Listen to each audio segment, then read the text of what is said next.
और मेरे बाबा के भक्तों, आप लोग कैसे हैं? उम्मीद करती हूँ बढ़िया होंगे, फर्स्ट क्लास होंगे। आज मैं आपको बाबा से जुड़ा एक बहुत ही, जिसे कह सकते हैं ना कि ऐसा चमत्कार कभी बाबा के बारे में सुना नहीं होगा, और क्योंकि ये चमत्कार कभी किसी ने बताया ही नहीं। तो आज मैं आपके साथ शेयर करती हूँ कि हमारे देश पर भारत पर चीन का आक्रमण हो रहा था। कोई कारण नहीं था, कोई रीज़न नहीं था, बस चीन तो सब जानती हैं, बस आक्रमण कर रहा था। तो बाबा उस समय एलनगंज में एक गृहस्थ के घर गए हुए थे, और वो गृहस्थ जो था वो उस दिन के समाचार से बहुत दुखी था कि चीन बहुत तेज़ी से आगे घुसता आ रहा था, और जो भारतीय सेना थी वो उनका सामना कर पाने में समर्थ नहीं थी। देश की स्थिति बहुत ही भयावह बनी हुई थी। तो मैंने भी मैंने इन द सेंस कि उन्होंने जिस सज्जन के घर वो गए थे, उन्होंने एक अपना विचार उनके सामने व्यक्त किया कि बाबा, ये चीन तो आगे ही बढ़ता जा रहा है और इस तरह से तो हमारे देश का विनाश हो जाएगा। तो बाबा बहुत ही सहज भाव से बोले, भारत ऋषि मुनियों का देश है, यह धर्म परायण है, कम्युनिज्म यहाँ ठहर नहीं सकता, चीन वापस लौट जाएगा। ये बाबा के शब्द थे।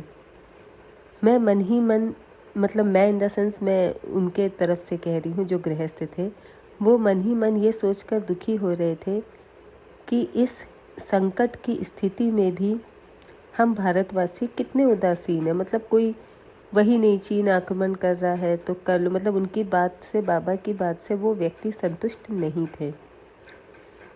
तो उन्होंने तुरंत विनम्रतापूर्वक उनसे बोला, बाबा, यदि चीन को लौट ही जाना होता तो बिना मतलब के वो आक्रमण क्यों कर रहा है? मेरे प्रश्न करते ही उन्होंने एक संक्षिप्त उत्तर दिया, तुम्हें जगाने को, तुम्हें मीन्स भारत को जगाने को।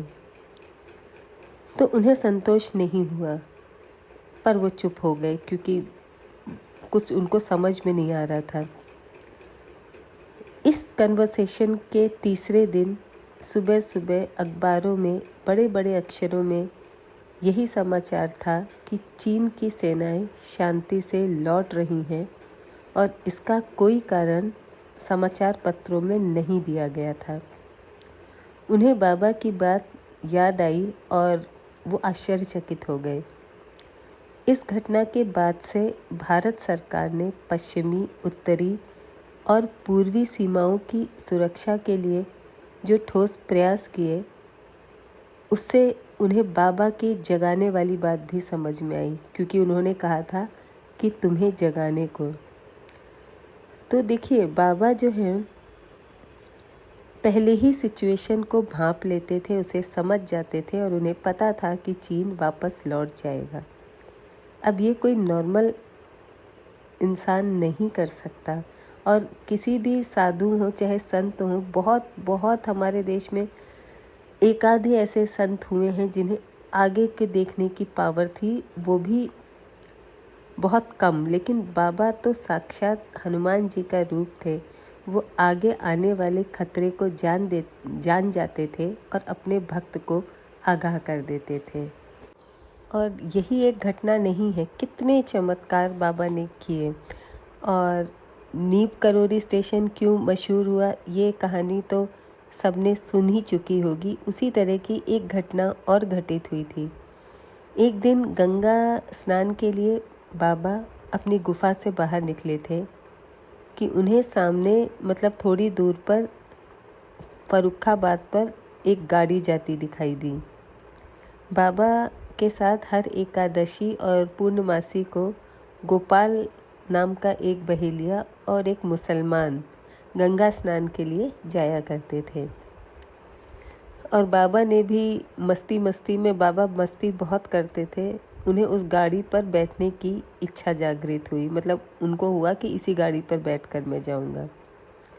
फिर क्या था, चलती गाड़ी एकाएक रुक गई और तब तक रुकी रही जब तक कि बाबा अपने भक्तों के साथ उसमें सवार नहीं हो गए, और उनके बैठते ही गाड़ी चल पड़ी। जो गाड़ी का ड्राइवर था उसके लिए यह सब रहस्य बनकर रह गया, क्योंकि उसे नहीं पता कि गाड़ी कैसे रुकी और गाड़ी कैसे चली। बाबा की इस लीला की याद में जो वहाँ के ग्रामीण लोग थे, ग्रामवासी थे, उनके आग्रह पर भारत सरकार ने नीप करौरी ग्राम के इस स्थान पर अब लक्ष्मण दासपुरी रेलवे स्टेशन बना दिया है। तो आपने ये कहानी तो सुनी होगी कि बाबा नीप करौरी स्टेशन का नाम कैसे पड़ा और गाड़ी अपने आप चल दी थी। बहुत इंटरेस्टिंग कहानी है, ये भी मैं आपको सुनाऊंगी।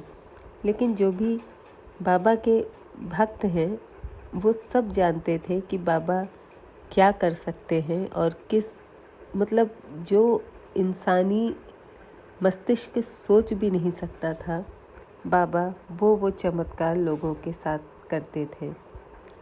तो आप सब भी मेरे साथ जुड़े हैं और बाबा की इंटरेस्टिंग कहानियाँ सुनते हैं, तो मतलब आप भी भक्त ही हैं बाबा के, और बाबा की कृपा आप पर हमेशा बनी रहेगी। क्योंकि देखिए, जो गौरव हमारे देश के गौरव हैं, जो संत हैं, जो सन्यासी हैं और भगवान हैं, उनकी कथाएं सुनने से ही आप पर कृपा कूट कूट कर बरसती है। एक तो देखिए भागवत की कथा होती है, जो कहते हैं कि अगर अपने जीवन काल में किसी ने भागवत सुनी है तो उसको, मतलब चाहे वो कितना भी पापी व्यक्ति हो, उसको सीधे मोक्ष की प्राप्ति होती है। तो इसीलिए कहते हैं ना कि भागवत अपने जीवन काल में सबको सुनना चाहिए। और भागवत की जो कथाएं हैं वो बहुत इंटरेस्टिंग हैं, मतलब आपको सुन के मज़ा भी आएगा, क्योंकि बहुत आसान शब्दों में भगवान की महिमा का गुणगान किया गया है। ऐसे ही नीप करौरी बाबा की जो कथाएं हैं, जो चमत्कारी किस्से हैं, जो उनकी स्टोरीज़ हैं, उनको अगर आप सुनेंगे तो आपके अंदर भी एक पॉजिटिव फीलिंग आएगी, एक कि बाबा कितने साधारण रहते थे, कोई दिखावा नहीं, इतनी शक्तियाँ होने के बाद भी। हम इंसानों में तो घमंड आ जाएगा अगर हमारे पास इतनी शक्तियाँ हों। तो आई होप आज का वीडियो आपको अच्छा लगा हो, स्टोरी पसंद आई हो तो जय श्री राम ज़रूर लिखिएगा। स्टोरी क्या थी, ये बाबा के चमत्कार हैं जो मैं आपके साथ शेयर करती हूँ। जय श्री राम लिखेंगे तो बहुत मोटिवेशन मिलता है।